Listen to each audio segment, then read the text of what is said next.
Hello, Abby here. I'm doing a Q&A as promised. I took some of the questions that I had been asked and wrote them down on a piece of paper. I figured that that would be easier than trying to copy and paste them into the video. So here we go. One question I was asked is, what type of cancer do you have? I had papillary thyroid cancer. Thankfully, with the one that I had, especially where I had such a small growth, they were able to remove it, and hopefully it won't come back. Will the removal of the cancer help with your other health issues? So the removal of the cancer itself won't. Obviously, now I'm cancer free. The removal of my thyroid is what helps. So not having a thyroid is keeping my autoimmune disease at bay so that it's not attacking my thyroid, because there's nothing there for it to attack. The cancer itself is I'm just glad that it's gone. It could have potentially spread, which it didn't, so I'm thankful for that, and hopefully it doesn't come back. But as far as having that, it wasn't affecting anything else. The hypothyroidism and the autoimmune disease was completely separate. Did the other health issues cause the cancer? I kind of just touched on that a minute ago. The other health issues were separate, they say. They happened to be just random. The cancer was also random. It was an isolated incident that happened. They don't know the reason why behind it. They think that, maybe it's genetic, or if you've had a lot of radiation, it's possible to get it that way, which no one in my family has cancer or has recently had cancer. Maybe a couple generations back, but nothing too recent. And no one in my family that I know of has thyroid problems, so I was kind of the tester, I guess you could say.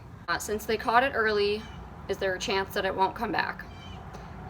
Yes. So when they took it out, they said that it hadn't spread anywhere. It was completely contained in my thyroid. It could have possibly spread to my lymph nodes, or anywhere else really in my body, but thankfully it was, contained and didn't spread anywhere. Generally with this type of cancer, they say that it's doesn't usually come back. I don't have a thyroid, so hopefully that's enough for my body to obviously not get it back, hopefully. I still have my lymph nodes and the glands around where my thyroid was, so it's possible it could come back there. One thing that does freak me out a little bit is that they say once you get one type of cancer, there's a higher chance you'll get another one.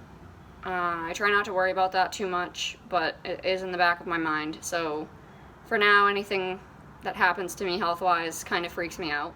Do I have to take medication now to compensate for having no thyroid? Yes, I do. I am taking levothyroxine, as previously mentioned in my other videos. I take it every morning. How is your pain now? So my pain is pretty much gone away. When I feel my scar, there's a small bump underneath it, but it's nothing like painful. I mean, sometimes it will randomly sting and I wonder, is that normal? Which it probably is, because I only had surgery a month ago. But yeah, for the most part, my neck's pretty much healed, and I'm pain-free. How is my scar expected to heal, and is it expected to minimize a ton? So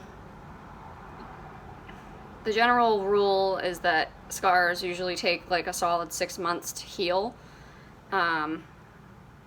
My scar, as you can see, is much better than it was. So a lot of it was the glue that was covering it, kind of made it look ugly.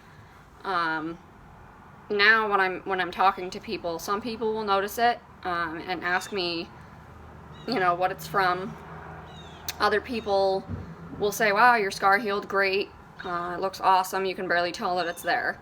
And really, you know, I look in the mirror and I can barely even tell that it's there.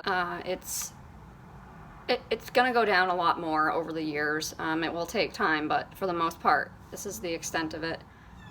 So on another note, it's been about a month since I've had the surgery, or just over a month. Things are going okay. I'm still waking up sweating at night, which is strange. I'm starting to wonder if that's something that's not going to go away.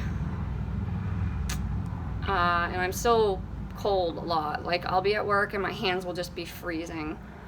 It's almost like I want to wear gloves, but you go outside and it's like, you know, still in the 60s or 70s, and here I am with like ice cold hands, and I have 3 layers on because I'm just so cold. I hope that that's gonna go away because it is really frustrating. But besides that, I mean, I feel good. I've been battling a little bit with sadness and just wanting to stay in bed. I wake up some days and I just feel like, why did this happen to me? I recently had a conversation with someone about how I had cancer, and this person, for the record, is a lot older. They mentioned to me, like, wow, you're really strong and you're very put together for, you know, for having gone through that. You don't let it show that, you know, you had something like that happen to you, and that's inspiring. Yes, I feel that way, but I also have days where I don't feel that way. I have days where I'm just waking up, and on my days off I'll sleep a lot. It's hard. It's hard battling it. Things will get better. I hope. My sleep schedule has gotten better, kind of.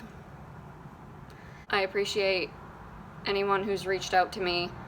Don't be afraid to ask me questions, or, you know, I had a couple of people come up to me and they were hesitating to ask about what was on my neck, and I was like, ask me anything you want. Like, it doesn't bother me. I'll answer that, you know what I mean? It's something that I went through and something that I survived. So I have no shame in talking about it. It doesn't embarrass me or anything like that. So, I also have a follow-up coming up in a couple of weeks up in Dartmouth with the surgeon. She's just going to look at everything, and I'm going to get my first blood work done since I've had the surgery. They're going to test to make sure that my blood levels are okay and that they don't see anything suspicious in my blood levels.